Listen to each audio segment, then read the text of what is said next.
وعلیکم السلام ورحمۃ اللہ وبرکاتہ۔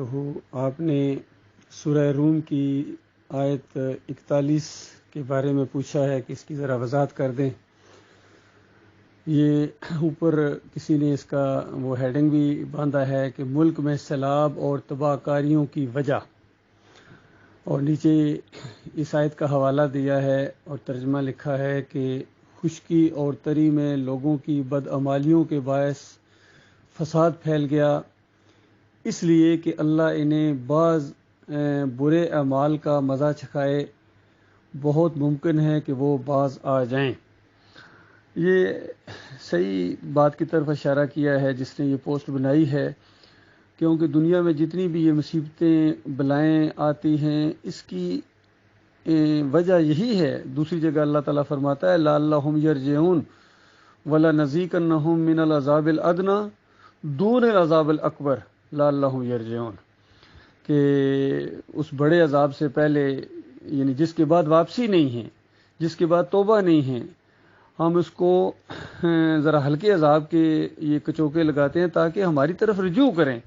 تو اس سے بالکل یہ بات ثابت ہے کہ اس سے یہ دنیا مراد ہے، کیونکہ مرنے کے بعد تو رجوع ختم ہو جاتا ہے۔ تو جن لوگوں نے اس دنیاوی قبر میں عذاب ثابت کرنے کے لیے اس کو عذاب ادنا کہا ہے اور پھر کہا کہ قیامت کے دن عذاب اکبر ہوگا اور یہ عذاب ادنا ہے، تو ان کی یہ تفصیل غلط ہے۔ اوپر برزخ میں ہوتا ہے، قیامت سے پہلے بھی سب کچھ ہوتا ہے، لیکن اس کو عذاب اصغر نہیں کہا گیا ہے، یہ دنیا کے اندر عذاب کو کہا گیا ہے تاکہ رجوع کریں۔ تو رجوع تو مرنے کے بعد ہو نہیں سکتا ہے، تو یہ آپ سوچیں اس کے اوپر۔ تو اسی آیت سے پہلے جو آیت ہے اس میں یہ بھی ہے سورہ رومی کی کہ کل سیروا فی الارض فانظروا کیف کان عاقبۃ الذین من قبل کان اکثرهم مشرکین۔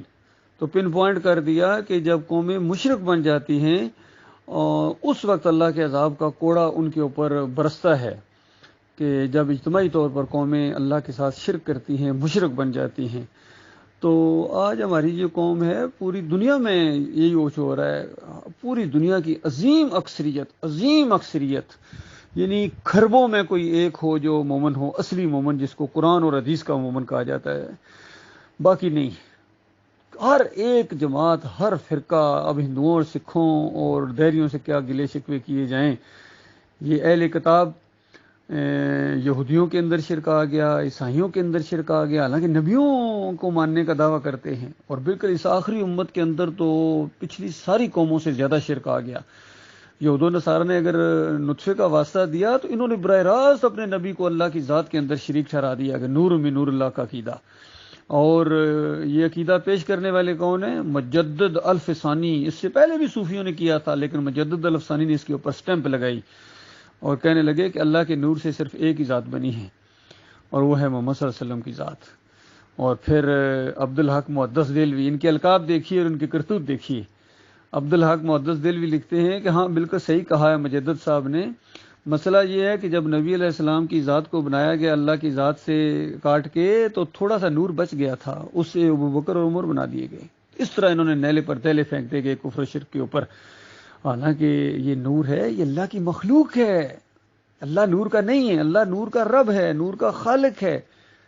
لیس کمثلہ شیء، اللہ کی تو کوئی مثال نہیں، کہاں سے مثال لاؤ گے؟ اس پوری کائنات سے جس چیز کی طرف تمہارا دھیان جائے گا وہ تو اللہ کی مخلوق ہے، اس لیے اللہ کے لیے مثالیں نہ گڑو، اللہ ایک ایک چیز کو جاننے والا ہے۔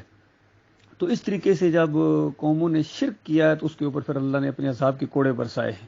تو اس آخری قوم کے اوپر، اور خاص کر ان اہل کتاب یہ جو بن گئے ہیں، اگر یہ جو مسلک پرست ہیں اور کتاب کو ماننے کا دعویٰ، کتاب وہی ہوتے ہیں جو کتاب کا دعویٰ کریں ماننے کا اور پھر ساتھ ساتھ شرک بھی کریں، ان کے اندر جب شرک آ جاتا ہے تو یہ جو قرآن کو ماننے کا دعویٰ کرتے ہیں یہ مسلمان، ان کے اندر اب چونکہ شرک آ گیا ہے تو فرقوں میں بٹ گئے ہیں، بریلوی بن گئے، دیوبندی بن گئے، اہل حدیث بن گئے، سلفی، نقشبندی، سہروردی، چشتی، قادری، گنے نہیں جا سکتے ان کے مسلک ایسے ایسے، اور فخر کرتے ہیں اس کے اوپر، اندازہ لگائیے۔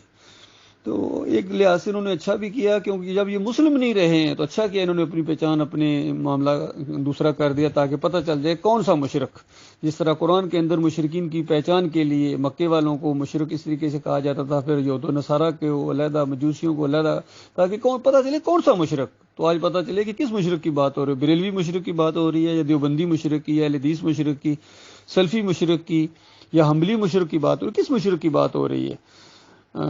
تو یہ ان کی علیحدہ علیحدہ پہچانیں ہیں. قادیانی مشرک، شیعہ مشرک، سارے علیحدہ علیحدہ بن گئے ہیں. ہر ایک کے عقیدے کے اندر خرابی ہے. تنظیم اسلامی ہو یا جماعت اسلامی ہو، کوئی اس شرک سے نہیں بچا ہے. چاہے یہ حافظ سعید کی جماعت ہو یا خادم حسین رضوی کے شرکیہ نعرے ہوں، سارے اس میں ملوث ہیں. اس جرم کے اندر سارے ملوث ہو گئے. تو اس طرح اجتماعی طور پر جب یہ اس جرم کے مرتکب ہوئے ہیں اور ان کے علماء نے منع کرنا چھوڑ دیا ہے، تو اس کے بعد پھر اللہ کے عذاب کے یہ کوڑے آ رہے ہیں. یہ زمینی، جیسا سورہ الانعام کے اندر 3 عذابوں کا ذکر ہے کہ اللہ تعالیٰ اس بات کے اوپر پوری قدرت رکھتا ہے کہ تمہارے اوپر سے آسمان سے تمہارے لیے عذاب نازل کرے. اس پر قدرت رکھتا ہے. اگر تم شرک چھوڑنے کے لیے تیار نہیں ہو، باز نہیں آ رہے ہو، تو اللہ قدرت رکھتا ہے، لیکن ابھی وہ تحمل سے تمہیں موقع دے رہا ہے. اور وہ اس بات پر بھی قدرت رکھتا ہے کہ تمہارے نیچے سے عذاب نکال دے تمہارے لیے، دسادے نے زمین کے اندر، اور قدرت رکھتا ہے. اور پھر وہ اس بات پر بھی قدرت رکھتا ہے کہ تمہیں گروہوں میں بانٹے، ٹکڑوں میں بانٹے، اور ایک کی طاقت کا مزہ دوسرے کو چکھائے. یہ والا عذاب آج امت مسلمہ کے اوپر آ رہا ہے، اور خاص کر پاکستانی قوم کے اوپر یہ والا عذاب آ رہا ہے بہت زیادہ، کہ یہ ٹکڑوں میں بٹے ہوئے ہیں. مذہبی لحاظ سے بھی آپس میں لڑتے رہتے ہیں، ایک دوسرے کی مسجدوں تک حملے کرتے ہیں، قتل و غارت کرتے ہیں ایک دوسرے کی. اور سیاسی لوگ تو اپنی انتہاؤں کے اوپر ہیں. پارٹیاں ہیں، اتنی نفرت ہے ان کی آپس میں ایک دوسرے کے ساتھ کہ اللہ اپنی پناہ میں رکھے. آج کل یہ جو شہباز گل ہے، اس کے ساتھ جو کچھ ہوا ہے، مجھے اس کا وہ کلپ بھی یاد ہے ابھی تک. یعنی جب یہ دوسروں کو کہا کرتا تھا آنے دو ہماری حکومت، دیکھنا ہم تمہارے ساتھ کیا کریں گے، ایسے ایسے خوفناک ارادے تھے اس کے، اور بھول گیا کہ وہ ساری باتیں اس کے ساتھ ہو گئی. باقی جس انداز سے اس نے ملکی فوج کے خلاف الفاظ استعمال کیے، مناسب نہیں ہے یہ. اور پھر مجھے حیرانگی ہوتی ہے کہ یہ اتنا پڑھا لکھا پروفیسر ٹائپ آدمی اس طرح کے الفاظ بولے. تو اس کو تو اپنے کرتوتوں کی سزا ملی ہے، جو بھی ہے سب کو ملتی ہے، ایک دوسرے کو ان کو بھی مل رہی ہے.